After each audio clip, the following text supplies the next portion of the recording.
In today's video, I'm going to teach you how to build a Notion second brain for capturing and organizing knowledge. Like, we're going to create a simple system that helps you collect information quickly, organize it without overcomplicating things, and actually find it again later when you need it. The goal here is not to build the most advanced workspace possible. It's to create something practical, clean, and easy to maintain over time. Start by creating your main dashboard in Notion. Think of this as the home base for your knowledge system. This page should give you a clear starting point whenever you open Notion.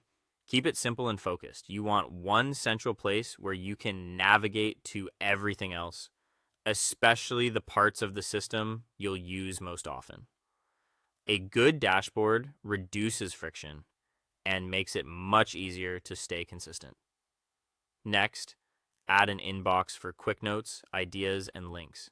This is one of the most important parts of the system because it gives you a low effort place to capture information the moment it appears. Anytime you come across a useful thought, article, resource, or reminder, drop it into the inbox right away. Don't worry about organizing it perfectly in the moment.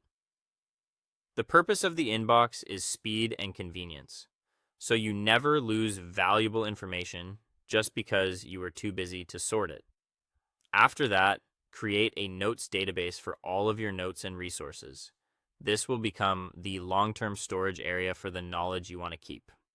Instead of scattering information across random pages, everything can live in one structured database. That makes it much easier to manage, filter, and revisit later.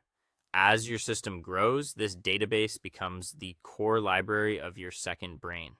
To make that library useful, add tags for categories or different areas of life. Tags help you group related information without needing to place everything into rigid folders. For example, you might tag notes by subject, purpose, or context.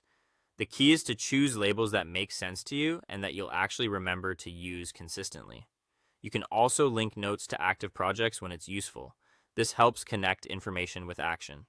If a note supports something you're currently working on, linking it to a project makes it easier to retrieve in the right moment and keeps your work more connected. From there, build a review system to regularly organize new information. This is what keeps the whole setup from becoming cluttered. Set aside time to process what's in your inbox, clean up your notes, and make sure useful information ends up in the right place. Finally, use Notion's search, links, and tags to find information later. That's the real purpose of a second brain. Not just storing knowledge, but being able to access it quickly when it matters. Keep the system simple, review it regularly, and it will become more valuable over time.